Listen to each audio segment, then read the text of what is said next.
मान सर, आप आ गए। मैं कब से आपका इंतजार कर रही थी। मैं कुछ याद नहीं कर पा रही हूँ। कल मेरा एग्जाम है और सब कुछ मेरे दिमाग में कंफ्यूज्ड हो रहा है। ये क्या, तुम इतनी मायूस क्यों हो? ये आंसू क्यों? तुम्हारे आंसू तो मुझे भी भावुक कर रहे हैं। क्या हुआ? किस टॉपिक ने इतनी टेंशन दे दी? सर, वो भारत शासन अधिनियम 1919 और 1935, ये नाम सुनते ही दिल धक से हो जाता है। इतनी सारी धाराएं, इतनी सारी तारीखें, मेरे बस का नहीं है। ये सब खिचड़ी हो गई है। मेरी सारी मेहनत कहीं बर्बाद ना हो जाए। हाँ, मुझे पता है। ये सिर्फ किताबें और नोट्स नहीं है। ये तो हमारे इतिहास की सबसे दर्दनाक और सबसे ज्यादा मसालेदार कहानी है। एक ऐसी कहानी जिसमें धोखा भी है, विश्वासघात भी है, आंसू भी हैं और एक जुनून भी। अगर तुम इसे कहानी की तरह समझोगी तो ये तुम्हें हमेशा याद रहेगी। कहानी? वो भी 1919 और 1935 के अधिनियम पर? हाँ, एक ऐसी कहानी जिसमें तुम्हें हर किरदार से प्यार हो जाएगा। एक ऐसी कहानी जिसमें जब तुम एक दर्दनाक अध्याय सुनोगी तो तुम्हें रोना आ जाएगा, और जब तुम समझोगी कि कैसे हमारे पूर्वजों ने उसी दर्द से अपनी ताकत निकाली तो तुम्हारे चेहरे पर मुस्कान आ जाएगी। क्या तुम सुनने के लिए तैयार हो? तो चलो शुरू करते हैं। कहानी शुरू होती है 1919 से। उस समय भारत के राज्य सचिव एडविन मोंटेग्यू और वायसराय लॉर्ड चेम्सफोर्ड थे। उन्होंने मिलकर एक अधिनियम पास किया जिसका नाम था भारत शासन अधिनियम 1919। पर क्यों सर? क्योंकि भारत में क्रांति की लहर तेज हो रही थी। अंग्रेज इतने डर गए थे कि उन्हें लगा कुछ तो करना पड़ेगा, नहीं तो सब हाथ से निकल जाएगा। उन्होंने भारतीयों को दिखावटी रूप से खुश करने के लिए यह अधिनियम पास किया। इसका मकसद था भारत में धीरे धीरे उत्तरदायी शासन की स्थापना करना। तो क्या ये सच में अच्छा था? काश, ये बहुत बड़ा धोखा था। इस अधिनियम ने प्रांतों में एक अजीब सी व्यवस्था शुरू की जिसका नाम था द्वैध शासन यानी डायरकी। इसका मतलब था दो लोगों या दलों का शासन। अब सुनो, ये धोखा कैसे था। प्रांतीय विषयों को दो हिस्सों में बांट दिया गया। हस्तांतरित यानी ट्रांसफर्ड, इसमें शिक्षा, स्वास्थ्य, कृषि जैसे विभाग थे। ये विभाग भारतीय मंत्रियों को सौंप दिए गए थे जो विधान परिषद के लिए जवाबदेह थे। आरक्षित यानी रिजर्व्ड, इसमें वित्त, कानून व्यवस्था, पुलिस और भू राजस्व जैसे सबसे जरूरी विभाग थे। इन विभागों का प्रशासन गवर्नर अपनी कार्यकारी परिषद के साथ मिलकर करता था। और सबसे दुखद बात यह थी कि वे विधान परिषद के प्रति बिल्कुल भी जवाबदेह नहीं थे। ओह, तो इसका मतलब जो भी महत्वपूर्ण शक्तियां थीं वो सब अंग्रेजों ने अपने पास रखी? बिल्कुल। भारतीय मंत्रियों को वे विभाग दिए गए जहां न तो पैसा था और न ही कोई वास्तविक शक्ति। यह शक्ति के बिना जिम्मेदारी की एक दुखद कहानी थी। गवर्नर के पास तो असीमित अधिकार थे। यह इस अधिनियम का सबसे बड़ा विश्वासघात था। अब समझ आया। ये तो सच में बहुत दुखद है। तो अब जब तुम इस दर्द को समझ गई हो तो क्या तुम इन प्रश्नों के जवाब दे सकती हो जो तुम्हारी परीक्षा में आए हुए हैं? राधा, ये बताओ, किस अधिनियम के तहत भारत में पहली बार प्रत्यक्ष चुनाव प्रणाली अपनाई गई थी? ये प्रश्न आरपीएससी सेकंड ग्रेड परीक्षा 2022 में पूछा गया था। 1919 का भारत शासन अधिनियम। बहुत बढ़िया। 1919 से पहले अप्रत्यक्ष चुनाव होते थे, लेकिन इस अधिनियम ने पहली बार लोगों को सीधे वोट देने का अधिकार दिया। अब ये बताओ, 1919 के भारत शासन अधिनियम की सबसे प्रमुख विशेषता क्या थी? ये सवाल आरपीएससी सेकंड ग्रेड संस्कृत शिक्षा परीक्षा 2022 में आया था। प्रांतों में द्वैध शासन। एकदम सही जवाब। ये द्वैध शासन ही इस अधिनियम की पहचान बन गया। अगला सवाल, 1919 के अधिनियम के अनुसार प्रांतीय सरकार के आरक्षित विषयों में कौन से विषय शामिल थे? ये प्रश्न आरपीएससी सेकंड ग्रेड री एग्जाम 2023 में आया था। कानून और व्यवस्था, वित्त और भू राजस्व। कमाल कर दिया, बिल्कुल सही। यही वो विषय थे जिन पर अंग्रेजों ने अपनी पकड़ बनाए रखी। किस अधिनियम ने पहली बार केंद्र में द्विसदनीय विधायिका की व्यवस्था की?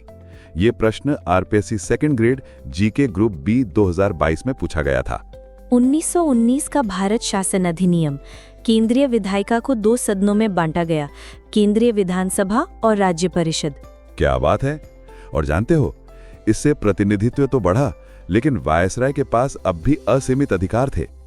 अब आखिरी सवाल इस सेक्शन का। 1919 के अधिनियम ने भारत के लिए एक नए अधिकारी, भारतीय उच्चायुक्त की नियुक्ति का प्रावधान कहां किया था? यह सवाल RPSC second grade GK group D 2022 में आया था। लंदन में।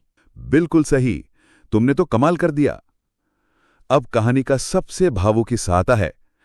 1919 के अधिनियम में एक शर्त थी कि 10 साल बाद एक आयोग बनेगा जो इसकी समीक्षा करेगा। लेकिन अंग्रेजों ने 10 साल का इंतजार भी नहीं किया और 1927 में एक आयोग बना दिया। उसका नाम था साइमन कमीशन। सर, क्या इसमें कोई भारतीय था? यही तो कहानी का सबसे बड़ा दर्द है। उस कमीशन में एक भी भारतीय सदस्य नहीं था। ब्रिटिशों ने कहा कि वे भारत के भविष्य का फैसला करने के लिए एक कमीशन भेज रहे हैं, लेकिन उस कमीशन में किसी भी भारतीय को शामिल नहीं किया गया। ये हमारे स्वाभिमान का सीधा अपमान था। ये तो बहुत बुरा था। हाँ राधा, इस अपमान ने पूरे देश में एक आग लगा दी। चारों तरफ एक ही नारा गूंज उठा, साइमन वापस जाओ।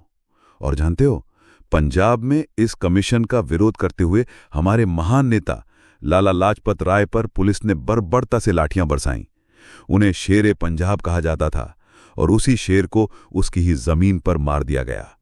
कुछ दिनों बाद उन्हीं चोटों के कारण उनकी मृत्यु हो गई।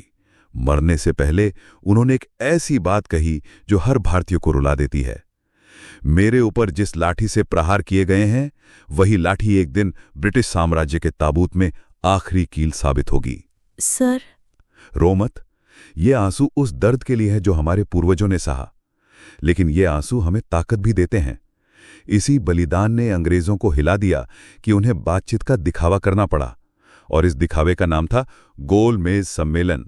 तो कांग्रेस ने भी भाग लिया था? हाँ, कांग्रेस ने केवल दूसरे गोलमेज सम्मेलन में भाग लिया, जिसमें महात्मा गांधी ने प्रतिनिधित्व किया। लेकिन इन सम्मेलनों से भी कोई ठोस नतीजा नहीं निकला। तो बताओ राजा, 1919 के अधिनियम की समीक्षा के लिए किस आयोग का गठन किया गया था? ये प्रश्न आरपीएससी सेकंड ग्रेड जीके परीक्षा 2023 में आया था। Simon commission. सही। ये कमीशन 1927 में नियुक्त हुआ, यानी 10 साल की समय सीमा से पहले। अब बताओ, साइमन कमीशन भारत कब आया था? ये प्रश्न आरपीएससी सेकंड ग्रेड री एग्जाम 2023 में आया था। 3 फरवरी 1928 को बंबई आया था। शाबाश। किस भारतीय नेता की मृत्यु साइमन कमीशन के विरोध के दौरान पुलिस की लाठीचार्ज के कारण हुई थी? ये प्रश्न RPSC second grade group A 2023 में पूछा गया था। लाला लाजपत राय। बिल्कुल, लाला लाजपत राय की मृत्यु ने पूरे देश को हिला दिया था। अब बताओ, कौन सा गोलमेज सम्मेलन महात्मा गांधी और भारतीय राष्ट्रीय कांग्रेस ने अटेंड किया था? ये प्रश्न आरपीएससी सेकंड ग्रेड संस्कृत 2022 में आया था। दूसरा गोलमेज सम्मेलन। एकदम सही। और मानसर 1935।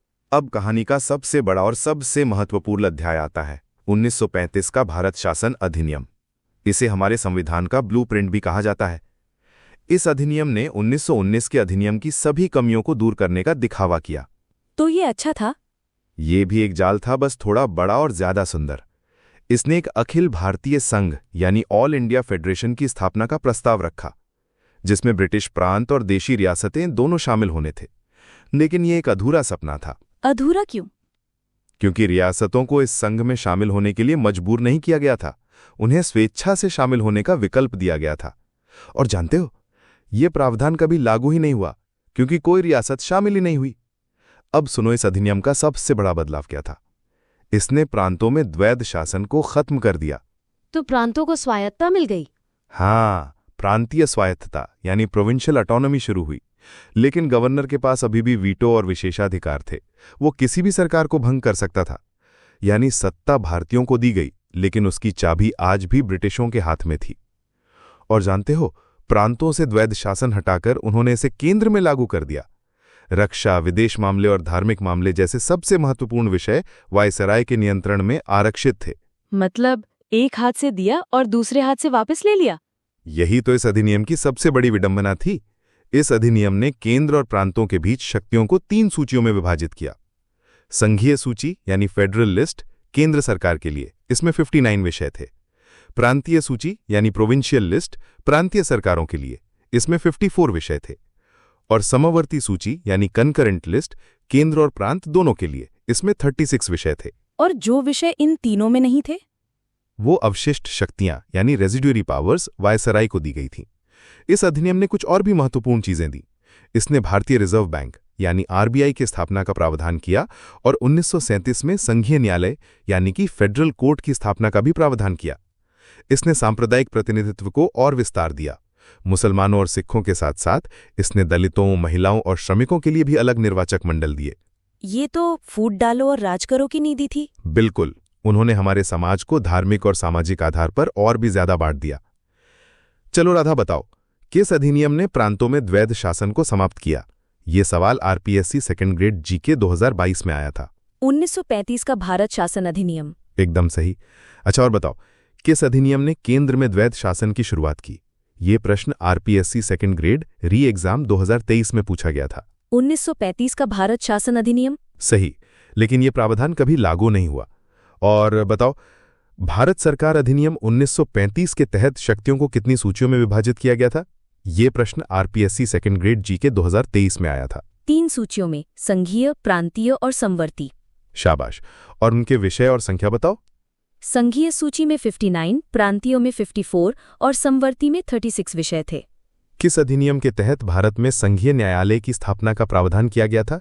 ये प्रश्न आरपीएससी सेकंड ग्रेड री एग्जाम 2023 में पूछा गया था। 1935 का अधिनियम। और ये कब स्थापित हुआ था? 1 अक्टूबर 1937 को। कमाल। 1935 के अधिनियम के तहत कौन से नए प्रांत बनाए गए थे?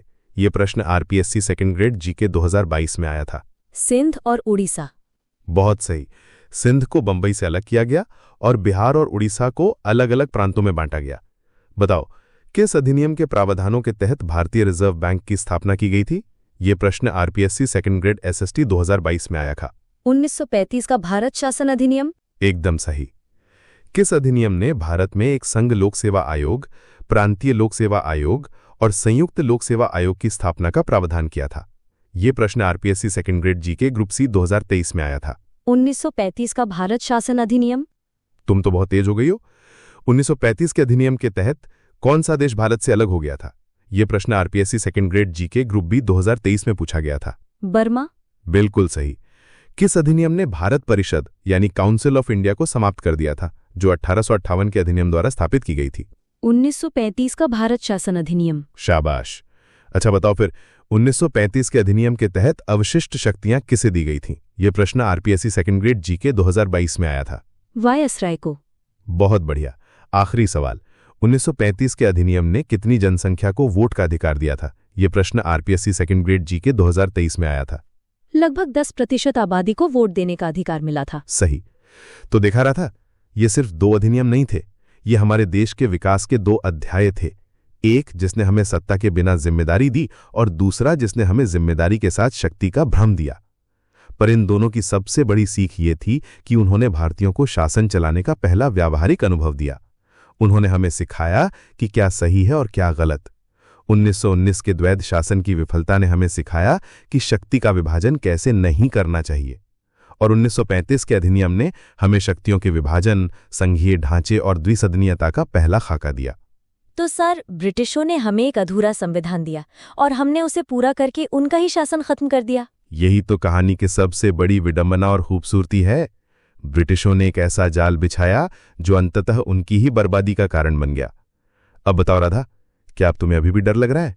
बिल्कुल नहीं सर, मुझे सब कुछ समझ आ गया। अब ये सिर्फ एक अध्ययन नहीं बल्कि मेरे देश की एक इमोशनल कहानी है जिसे मैं कभी नहीं भूलूंगी।